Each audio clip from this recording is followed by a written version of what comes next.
Quiet.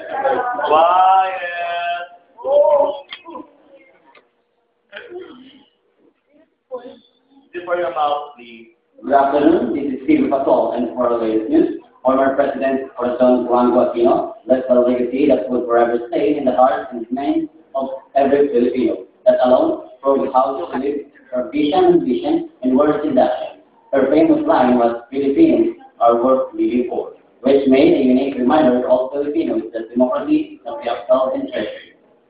Her burial this peaceful August reminded the Philippines and fellow countrymen that the April Revolution spirit in 1960 was triumph definitely unique in its own. However, with power, faith, and fortitude of the first female president in Asia, and the Philippines found the world. Korea, the soul of hero, and her legend goes on.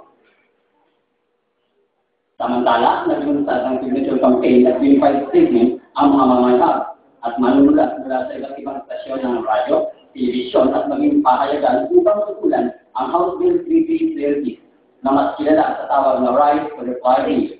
Kabilang sa mga dumalo ay ang National Union of Journalists of the Philippines na siyang namunan sa press conference, mga TV at radio station at roadshow. Nakatakda rin maglabas ng official statement ang mga kapitanan ng mga broadcaster ng Pilipinas upang kundinahin ang naturang panukala. Samtang, bilang isa sa pinasabihan na pinakasensitibo o pinakabudlayan ng posisyon sa bilog ng universidad, ang tawag ng isa o presidente. Makabit nga dako ng responsibilidad sa rabdon. Apang si Dr. Teodoro Robles ay hindi iliman sa mga ordinaryo ng staff or faculty member sa CPU.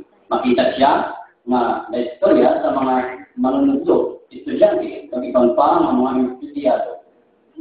Nagalakad sa sagat libot sa campus para makita niya ang mga matutugod na senaryo. Sa naglidad na today, naging ehemplo siya kung paano maging responsable at dedikado sa isa kaobra.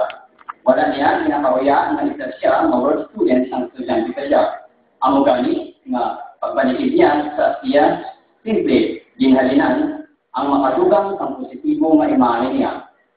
At yan po ang aking malawakang palitan. Ito si Mark Anthony Pilar, patrol ng PCO.